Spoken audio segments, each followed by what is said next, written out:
그러면은 이렇게 큰 이득이 돌아온다라고 한다면은 그냥 가만히 이제 통일만 되면 그냥 오는 게 아니죠. 우리가 그거를 제대로 단계를 밟아가면서 해야 되는데 그 단계를 밟아가는 과정에서 어떤 것들을 꼭 해야 되는가 하는 거가 적어도 4가지는 우리가 놓치면 안 되는 게 있습니다. 그 4가지를 말씀을 드리면은 첫째로 통일이 된 다음에 남북 소득 조정하는 그 기간에는 그 10년 동안에는 경제적으로만큼은 남북을 분리해서 관리해야 된다.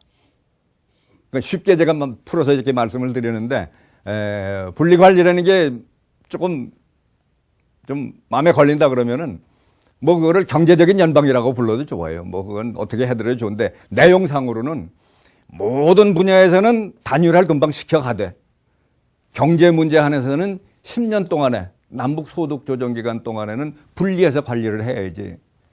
만일 그냥 독일처럼 섞어놓고 하게 되면은 그러면 낭비적인 요소가 너무 많아가지고 우리가 그걸 감당을 할 수가 없다고.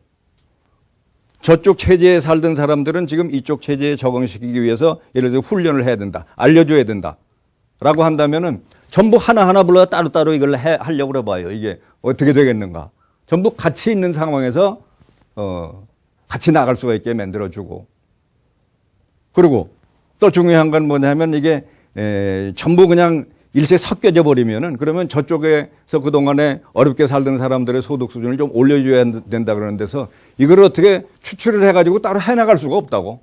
그러니까 그 사람들이 한데 모여 있는 상황에서 이걸 해나가는 게 효율적이기 때문에 그래서 남북을 이제 분리해서 이제 관리하는 거가 그 과정이 꼭 있어야 된다. 그리고 두 번째로는 우리가 지금 남북이 분단되어 있는 상황에서 무력으로 대치되어 있는 상황에서 이 군사비가 사실 너무 많이 들어가고 있는데 그게 대략 오랫동안 우리가 우리 GDP의 한 3% 매년 이렇게 이제 군사비로 이제 들어가고 이렇게 된 건데 그런데 통일이 되고 난 다음에 10년 동안만큼은 좀 그동안엔 그걸 줄여야 우리가 제대로 경제를 해나갈 수가 있으니까 그래서 그거를 제가 구상한 거가 우리도 좀 일본이 세계 2차 대전 이후에 자기네들 총소득의 한 1% 정도를 이제 자위대를 유지하는 그 비용으로 해서 이제 써온 걸 보면은 그러면은 우리도 그 통일을 10년 동안은 우리 GDP 한 1% 정도로 해서 그래서 스스로 우리가 위험에 닥치지 않고 그리고 외국의 강대국의 협조를 얻어가지고 그래서 그동안은 우리가 무슨 피해를 받지 않도록 이렇게 외교력을 발휘해서 그래서 1%를 묶여둔다 그러면은 우리 GDP에서 그동안에 쓰던 거에서 한 2% 정도를 우리가 절감을 해서 우리 경제 발전에 쓸 수가 있는 거죠. 그러니까 그걸 꼭 해야 된다고. 그러니까 첫 번째 남북의 그 경제적인 면에서 이제 분리 관리 그리고 군사비를 그렇게 10년 동안 최소한도 그 다음에는 또 좋아요. 뭐 늘려도 좋고 줄여도 좋지만 최소한도 그동안은 이제 그렇게 한다. 그리고 세 번째는 이거 굉장히 중요한 건데 뭐냐 하면은 북쪽에 필요한 그 실물 자본을 전부 남한에서 생산해서 갖다 주는 거예요. 이게 이루어져야 된다고. 그럼 남한 경제는 정신없이 돌아가는 거예요. 우리 6.25 전쟁이 났을 때 일본은 뒤에서 재미를 많이 봤어요. 여러 가지 물자를 이제 우리한테 공급하느라고. 근데 지금 북한에 필요한 이 실물 자본을 공급하는 거를 하는 상황이라고 한다면은 그거하고는 상대가 안 돼. 이건 진짜 대단한 거라고. 이걸 여기서 전부 생산해서 저걸 한다 그러면 남쪽은 정신 없어요. 생산하느라고. 그거를 하는 과정에서 이 남측의 경제 성장이 거의 11% 내외 정도로 올라가는 그 중심 역할을 해주는 거라고. 그러니까 그게 그렇게 되도록 그냥 가만히 있다가 통일이 되면 우리 건 우리가 할게 그러고서 한다고 해서 되는 게 아니라고. 주위에 있는 다른 나라들도 우리한테 그걸 인정을 해줘야 돼. 자기네들도 뭐 할 때 입찰을 한다 뭐다 하면서 이렇게 뚫고 들어오면은 우리가 그걸 감당을 할 수가 없다고. 그렇기 때문에 우리는 지금 이런 구도로 가니까 통일이 됐을 때 우리 좀 협조 좀 해달라. 그렇다고 해서 우리 원조해달라는 건 아니고 우리가 하는 걸 좀 지켜만 봐달라. 라고 하는 거를 다른 강대국들한테 이렇게 평상시에 이해를 시켜나가야 된다고. 그리고 네 번째는 뭐냐 하면은 북쪽의 그 토지나 다른 부동산들의 소유주한테는 실물을 반환하지 말고 현금 보상을 해주는 거로 하고, 그리고 지금 전반적으로 국유로 되어 있는 그 국유제를 그대로 유지하는 거가 통일을 우리가 제대로 마무리하는데 결정적으로 도움이 된다라고 하는 거. 이걸 우리가 마음속에 가지고 해야지. 이제 뭐 우리가 통일을 했으니까 모든 걸 남쪽 형태로 단일화시켜야지. 당연히 그래야지 하면서 잘난 척하고 했다가는 우리는 다 망한다고. 독일이 그래서 아무 생각 없이, 물론 자기 땅이니까 자기 토지니까 자기가 가져가는 거 당연하다 싶어서 맨 처음에 그 토지를 원소유주한테 실물 반환한다. 그렇게 해놓으니까 어떻게 되냐 하면은 소유권이 전부 확실해지니까. 그런데 또 그때 그 사람이 또 생존해 있는 것도 아니고, 그러면은 예를 들어서 어떤 토지의 그 소유주의 사위의 아들이라도 소유권을 주장하고 나올 수가 있고, 이렇게 소송이 독일 경우에 한 200만 건이 걸리는 거라. 그러면은 그게 다 해결이 되려면은 얼마나 많은 세월이 걸리겠어요. 그게 해결이 끝나기 전에는 그거는 제대로 개발이 안 되는 거라고. 누가 주인인지도 모르는데 뭐가 어떻게 되겠어. 완전히 경제가 제대로 이게 뒤틀리고 마는 거지. 그러니까 단순한 법론 일리를 가지고 하게 되면 이제 그 모양이 되는 거라고. 그러니까 처음서부터 그거는 우리가 구도를 잡아가야 되는데 그건 현금 보상을 한다. 근데 그 근거는 그냥 뭐 아무렇게나 하는 게 아니고, 남쪽에서도 옛날에 토지 개혁이 있었거든. 농지 개혁이라고 그래서.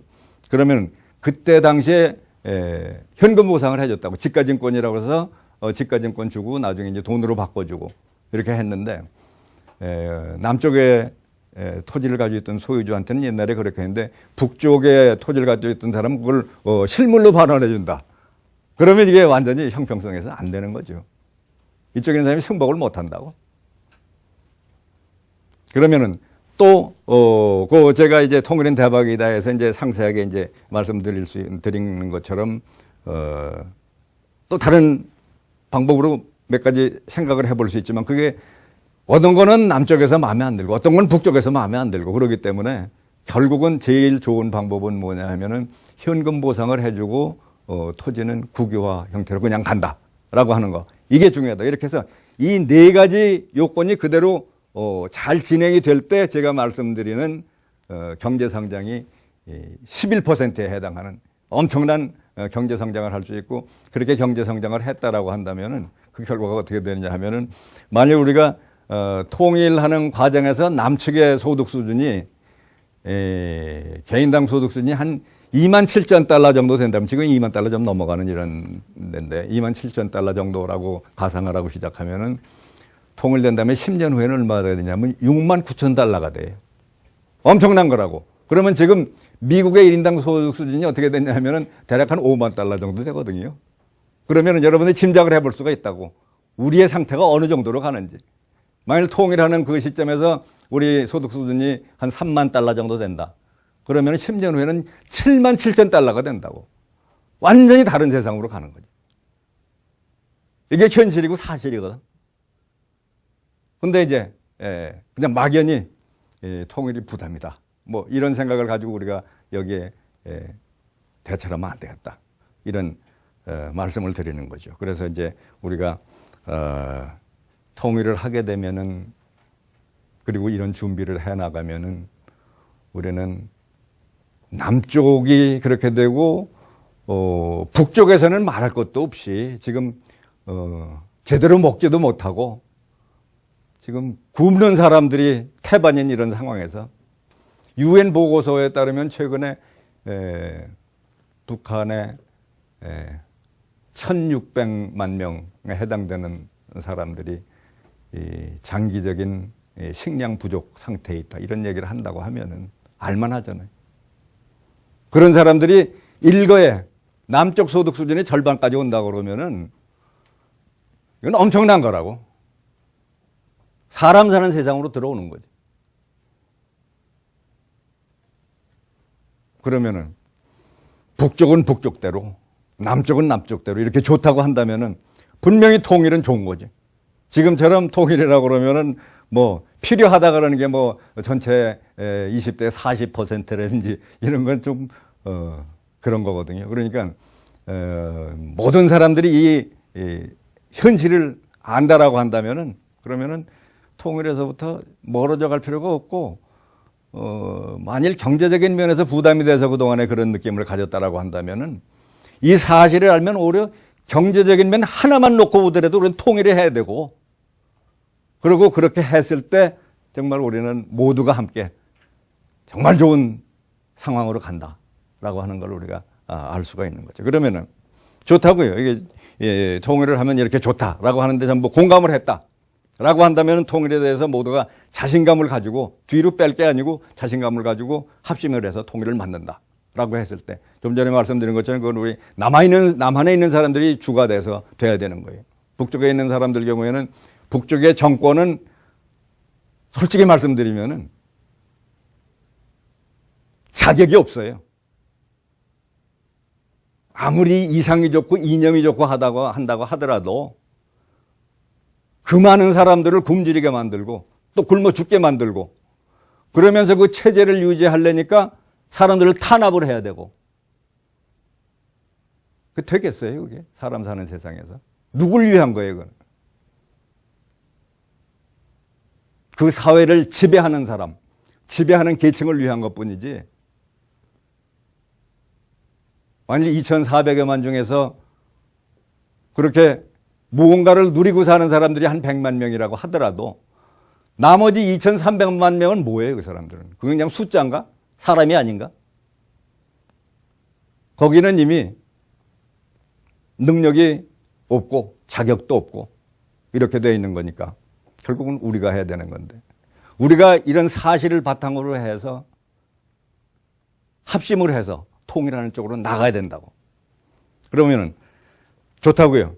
통일하는 거 좋은데 그러면은 이렇게 하기 위해서는 어떤 길을 밟아 나가면 되겠는가? 지금 아까 말씀드린 것처럼 통일이 안 될 그런 이유를 대라고 하면 뭐 수도 없이 많죠. 그런데 우리는 그 중에서 오솔길을 따라라도 정말 통일이 될 수 있는 길을 따라가야 된다고.